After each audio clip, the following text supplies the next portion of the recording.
অনেক দিন আগেকার কথা। একবার এক বৌদ্ধ ভিক্ষু রান্না করার জন্য জঙ্গলে কাঠ কাটছিল। তখন সে এক আশ্চর্যজনক দৃশ্য দেখল। সে দেখল তার সামনে একটা শিয়াল শুয়ে রয়েছে, যার এক পা কাটা। তারপর সে ভাবতে লাগলো, এই শিয়ালটি কি করে বেঁচে রয়েছে? সে তো চলতেই পারছে না। এই অবস্থায় শিয়ালটা কি করে নিজের জন্য খাবার জোগাড় করছে? সে এইসবই ভাবছিল। তখনই হঠাৎ করে এক জানোয়ারের পায়ের শব্দ শোনা গেল। সে ঘুরে দেখল জঙ্গলের রাজা সিংহ এদিকে আসছে। সিংহকে আসতে দেখে সেই বৌদ্ধ ভিক্ষুটি তাড়াতাড়ি করে একটি গাছে উঠে পড়ল, আর গাছের ওপর থেকে বসে বসে সে সিংহকে দেখতে লাগলো। সিংহটি একটি হরিণকে শিকার করে সেটাকে মুখের মধ্যে নিয়ে শিয়ালের দিকে এগিয়ে গেল। কিন্তু আশ্চর্যের বিষয় হলো, সিংহটি শিয়ালের উপর হামলা না করে শিয়ালকে হরিণের এক টুকরো মাংস দিয়ে দিল। তারপর বাকি হরিণটাকে আবার মুখে করে নিয়ে চলে গেল। এই দৃশ্য দেখে ভিক্ষু অবাক হয়ে গেল। সে ভাবতে লাগলো, সিংহটি শিয়ালের উপর হামলা না করে কেন তাকে মাংস দিয়ে গেল? সে যেন নিজের চোখকে বিশ্বাস করতে পারছিল না। তাই সে ভাবল, আজ তো শিয়ালটি খাবার পেয়ে গেল, কিন্তু পরের দিন কি হয় সেটা দেখতে হবে। তাই সে আগে থেকেই গাছের ওপরে উঠে অপেক্ষা করতে লাগলো। পরের দিনও তাই হলো। সিংহটি একটি বাচ্চা হরিণকে মুখে করে নিয়ে এলো, আর তার থেকে কিছুটা মাংস শিয়ালটাকে দিয়ে চলে গেল। বৌদ্ধ ভিক্ষু মনে মনে ভাবতে লাগলো, ঈশ্বর যে আছেন এটা তার একটা বড় প্রমাণ। উনি যাকে সৃষ্টি করেন তার খাবারও উনি জোগাড় করে দেন। তাই সে ভাবল, আমিও আজ থেকে শিয়ালের মতো উপরওয়ালার দয়াতে বাঁচব। শুধু ঈশ্বরের সাধনা করব, তাহলে আমার খাবারও উনি জোগাড় করে দেবেন। এই ভেবে সে একটি জায়গায় বসে ধ্যান করতে লাগলো। প্রথম দিন পেরিয়ে গেল, কেউ এলো না। দ্বিতীয় দিনে কিছু লোক সেদিকে এলো, কিন্তু কেউ তাকে দেখতে পেল না। তৃতীয় দিনেও কেউ এলো না। ধীরে ধীরে তার শরীরের শক্তি শেষ হয়ে আসছিল। এখন তো সে হাঁটাচলাও করতে পারছিল না। তখনই একদিন এক বৌদ্ধ মহাত্মা সেই দিক দিয়ে পেরিয়ে যাচ্ছিল। হঠাৎ তার নজর সেই ভিক্ষুর ওপর পড়ল। ভিক্ষু তখন একটি পাথরের ওপর ধ্যানের অবস্থায় বসেছিল। বৌদ্ধ মহাত্মা ভিক্ষুকে দেখে তার কাছে গেল। গিয়ে সে দেখল তার শরীর শুকিয়ে উঠেছে, চোখ মুখ বসে গেছে। তখন সেই বৌদ্ধ মহাত্মা ভিক্ষুকে এখানে বসার কারণ জিজ্ঞাসা করল। ভিক্ষু তখন পুরো ব্যাপারটা মহাত্মাকে বলল, আর এও বলল, এবার আপনি বলুন, ঈশ্বর আমার উপর এতটা নিষ্ঠুর ও নির্দয় কি করে হতে পারে? আপনি বলুন, কাউকে এত কষ্ট দেওয়া কি ঠিক? বৌদ্ধ মহাত্মা তখন সেই ভিক্ষুকে বলে, কিন্তু তুমি তো মূর্খের মতো নির্ণয় নিয়েছো, আর সেরকমই আচরণ করছো। ভিক্ষু বলে, কেন? বৌদ্ধ মহাত্মা তখন বলেন, তোমার সামনে শুধু শিয়াল ছিল না, সিংহও ছিল। তুমি শিয়ালের মতো হওয়ার কথাই কেন ভাবলে? তুমি তো সিংহের মতো হওয়ার চেষ্টা করতে পারতে, যে নিজেও খেলো আর অপরকেও খাওয়ালো। তুমি এটা কেন ভাবলে না যে ঈশ্বর তোমাকে শিয়ালের মতো নয়, বরং সিংহের মতো দেখতে চাই? বন্ধু, আমরাও জীবনে একই রকম ভুল করে থাকি। আমাদের যেটা দেখা উচিত সেটা না দেখে তার উল্টো কিছু দেখে ফেলি। আমরা যে কোনো ঘটনাকে আমাদের সুবিধা অনুযায়ী দেখার চেষ্টা করি। একই কথার মানে আলাদা আলাদা মানুষ নিজের প্রয়োজন অনুসারে আলাদা আলাদা বের করে।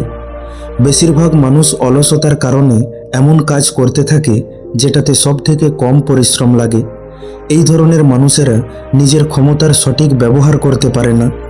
এই ধরনের মানুষের স্বপ্ন বড় হয়, কিন্তু নিজের অলসতা আর কুঁড়েমির কারণে তারা সেই স্বপ্নকে পূরণ করতে পারে না।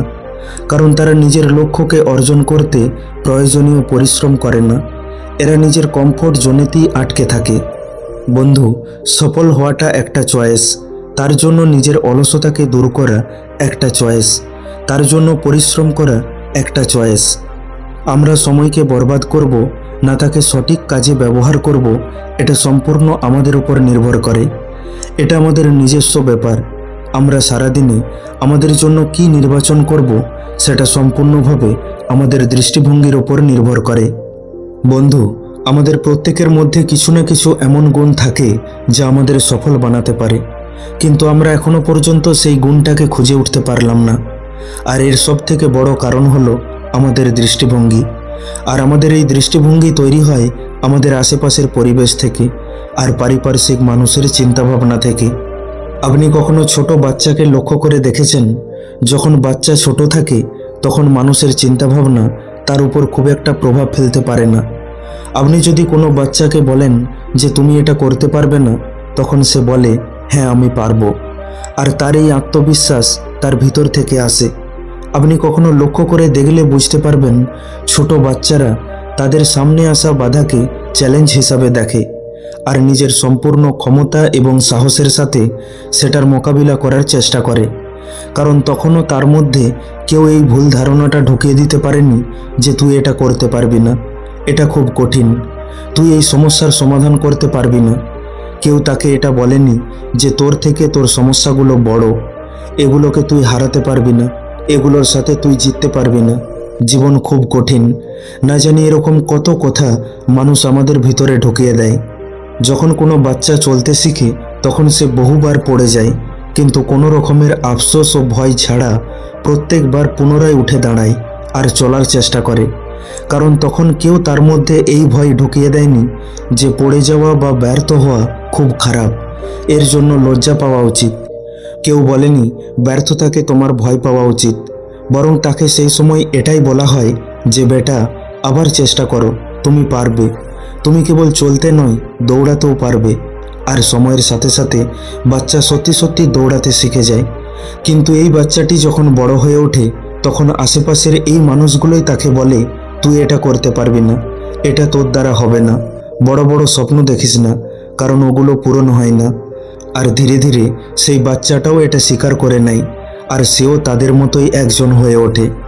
এই জন্য মানুষের নেগেটিভ কথাগুলোতে ধ্যান দেওয়ার দরকার নেই, বরং ধ্যান দেওয়ার দরকার আছে নিজের ভিতরে, নিজের ক্ষমতার ওপরে, নিজের দৃষ্টিভঙ্গির ওপরে। কারণ তোমার দৃষ্টিভঙ্গি যেমন হবে তুমি তেমন নির্ণয় নেবে, আর তুমি যেমন নির্ণয় নেবে তেমন ফলাফল পাবে। তাই নিজের দৃষ্টিভঙ্গিকে বদলাও আর নিজেকে প্রশ্ন করো যে তুমি সিংহের মতো হতে চাও না শিয়ালের মতো। তোমার চয়েস যেমন হবে তোমার জীবনও তেমন হবে। বন্ধু, ভিডিওটি কেমন লাগলো অবশ্যই কমেন্ট করে জানান। ভালো লাগলে লাইক করে দিন আর আপনজনের সাথে শেয়ার করে নিন।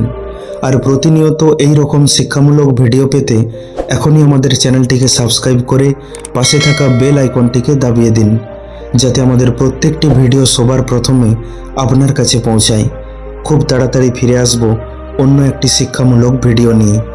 ভালো থাকবেন, সুস্থ থাকবেন। ধন্যবাদ।